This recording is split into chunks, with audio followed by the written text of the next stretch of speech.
Hey guys, it's Hannah and welcome to the Dyslexic Reader. Today I'm going to be talking about my October TBR. If you are not new to this channel, you probably know that I don't really do TBR videos. I don't, unless it's a readathon and you have to fill challenges, I don't really like TBRs. I like to be free, I like to be able to go to my shelf and pick whatever I want. But there is lots of books that I want to get to in October. And I know if I don't commit to them and set them aside that I will just go to my shelves and pick something else and probably enjoy it. But at the end of the month I will feel gutted that I didn't get to all that I wanted to. So this is almost like a little readathon challenge for myself. I am not very good at sticking to TBRs. I've had to read, I have my little autumn theme shelf, but a lot of the books are in here, so that was rated, so that doesn't look as good, but I am going to see if I can pan you around and see if you can see this down here. I've written out my little October TBR on my little blackboard in my reading room, so hopefully that will give me some motivation to stick to it and kind of check them off. I am going on holiday on the 26th. And I won't be back until like the 10th of November, so it's going to take a lot of reading to get these done. So let's just get stuck in. First of all, we have Station 11 by Emily St. John Mandel. This, I'm sure a lot of people know what it is.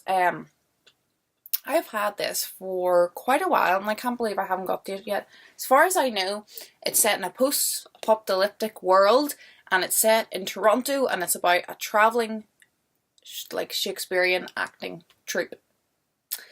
And that's really all I know, and I've heard great reviews, and I saw it in a charity shop a year and a half ago, and for $1.50, and I decided I was drawn by the cover, and for some reason I knew in my head I'd heard of it, so I picked it up, and it was only when I got it home I started to see like a lot more of it on BookTube for whatever reason. Was so excited that I had got it, and I feel like not just the colour scheme, but overall this is going to have like a kind of autumn-y. You've got that spooky, even though it's not like, I don't think it's like zombies, but that whole like apocalyptic. It's Canada, so it'll be cold, and I just feel like this will be a nice October read that kind of diversifies the types of books that I'm reading, not just reading all cozy books or all spooky books, kind of shakes it up a bit. Then we have another popular one that I have yet to read, The Night Circus by Erin Morgenstern. This is, I'm sure, again, most people know about a circus that magically appears only at night time, and our main character or characters stumbles across it and adventure ensues. I know this is lots of people's favourite or one of their favourite books. They just love it. Yep, it came out in 2012. It's quite a couple of years old. Again, got this secondhand, pretty cheap. I've had it for a while. I don't know why I haven't read it yet. And I enjoy, like most people, anything circusy. Seems to be a thing in book that a lot of people like. So not only is this circusy, it's set at night time, it's a bit of fantasy. Again, something different, but again, very much falls into the autumn, but kind of creepy category. Next, I am going to reread one of my favourite books, Rebecca by Daphne du Maurier. This has that, again, creepy, cold feeling, but it's not really scary. For anyone that doesn't know, this is about a young girl who meets this man.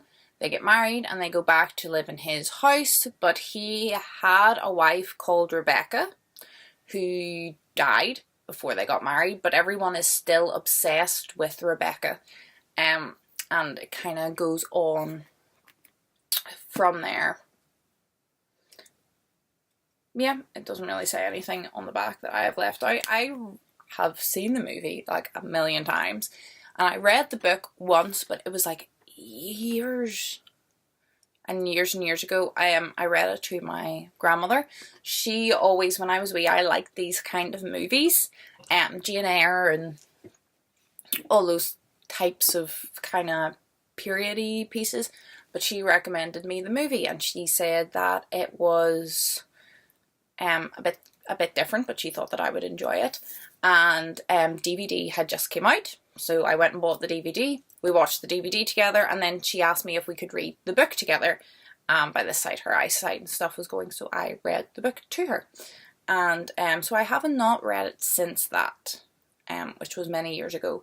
So I'm really looking forward to jumping into this, and I think it will be creepy, but at the same time cozy and homely because I have read it before. The next one, some people may laugh at me, but I don't care. I got this in the charity shop for 50p. I think it sounded fun. If I get into it and I'm like, no, this is ridiculous, I will DNF it. But it's something that I'm like, thought was so interesting. From Atlantis to the Sphinx, recovering the lost wisdom of the ancient world. And I'll just read you the back of it because I'm not quite sure that I can summarize. In 1991, a Boston professor of geology announced that the Sphinx had been weathered by water, not wind-blown sand, and that it must therefore be thousands of years older than previously suggested. Subsequently, research has shown that it would have been built as early as 10,500 BC by survivors of the Great Catastrophe that occurred about the time when, according to Plato, the lost civilization of Atlantis was destroyed.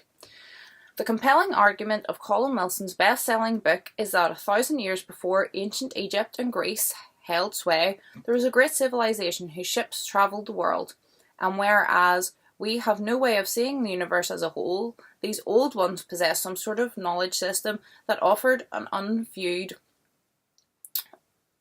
unified view of the universe, which then passed on to the descendants who escaped to Egypt and South America. It is this knowledge system, alien to modern man, that enabled them to move stones that weighed 1,000 tons. From Atlantis to the Sphinx sets out to reconstruct that ancient knowledge. In a fascinating exploration of the remote depths of history, here is a groundbreaking attempt to understand how these long-forgotten peoples thought, felt and communicated on a universal plane. So basically, in the 90s, they worked out that the Sphinx, you know, it's like no-nos and stuff. They assumed it was, you know, sand in the wind battering it for thousands of years.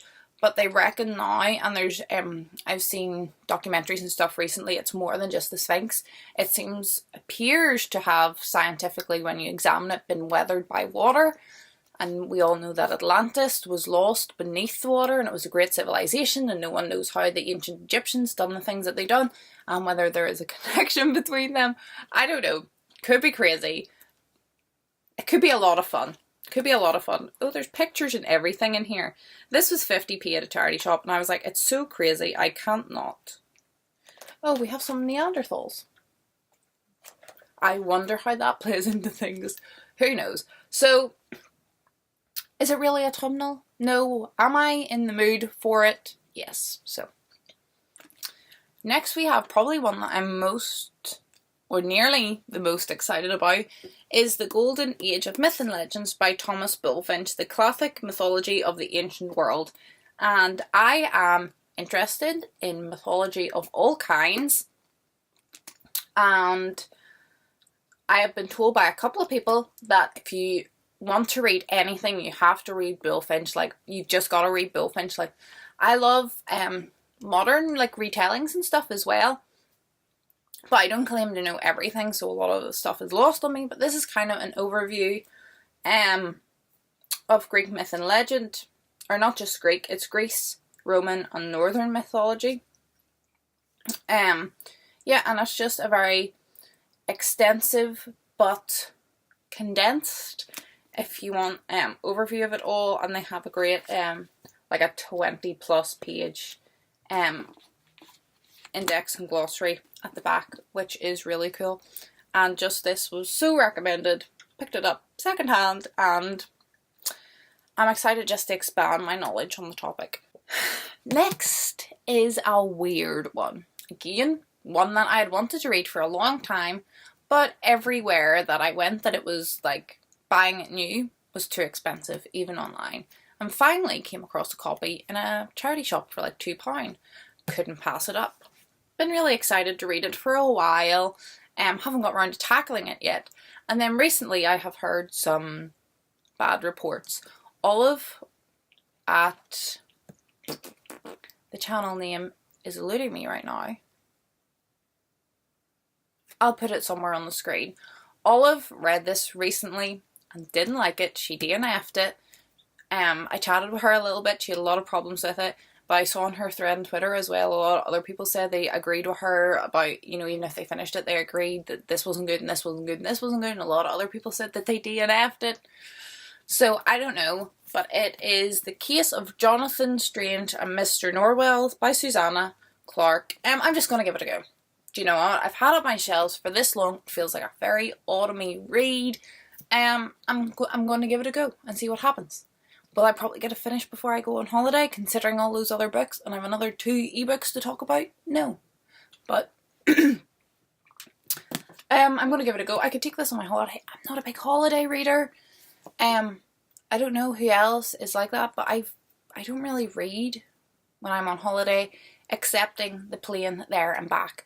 But when I'm on holiday, I don't do a lot of lounging by the pool. I'm very get up early, go sightseeing, let's pack it all in. Up early, out late, cram it all in, and there's not a lot of like pool time, relaxation. That's just not my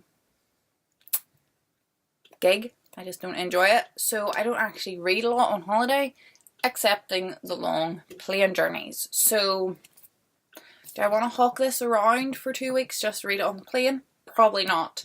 For those of you who don't know, it's set in the 1800s. And it seems to be an English wizard, magician, and a French equivalent kind of fight. I don't want to explain it too much. Like, Neil Gaiman has blurbed it, so I don't know. Maybe it's for me. So I'm going to try and give this a go. That is all the physical books, but as I said, I have 2 ebooks that I want to talk about. The first one is Hero of Ages by Brandon Sanderson. This is the 3rd book in the Mistborn trilogy. It's the final book. I got the first 2 from my library. Put them on hold. They ordered them in. They were there in days. Fine. I've had the 3rd one on hold for months and there's no sign of it coming in. They don't know who has it. It says I'm top of the list. You know, I'm like the next person to get it, but I don't really want to wait any longer. You'll see why when I go to talk about my next book. So, a couple of weeks ago, they had a Kindle sale and it was 99p. So, I just spent the 99p, got it on my Kindle.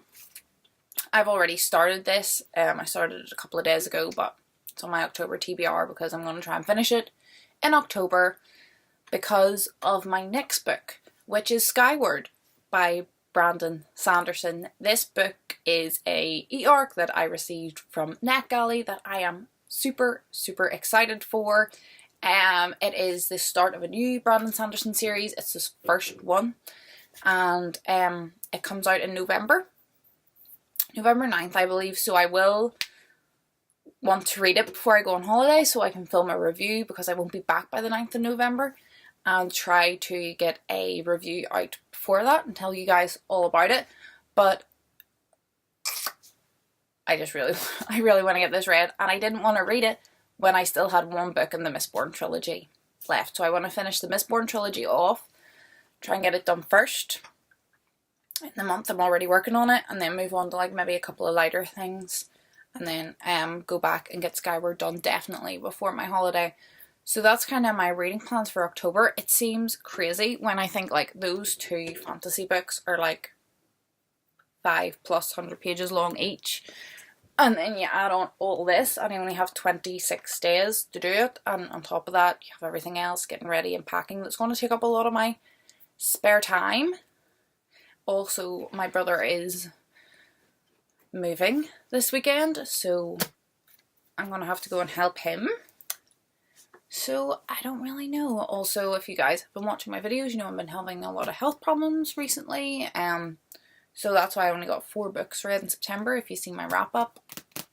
So I only read 4 books in September. I'm trying to read like all of this in like half a month, but it will be fine. We will do it. I am motivated. I have faith in myself. I've read more than this in a month before, and we're going to achieve it this month. I find that October, November, December are my best reading months of the year, although I've already hit my Goodreads goal because I don't like to set it high and then feel as if I have to, reach it. So I set it at 50 and I hit it over the summer, so that's not a worry. But always these last 3 months are, I think it's because it's like cozier inside. You don't need an explanation, so I'm just going to leave the video here. I hope you're all happy, I hope you're all healthy, and hopefully I'll see you in my next video. Goodbye!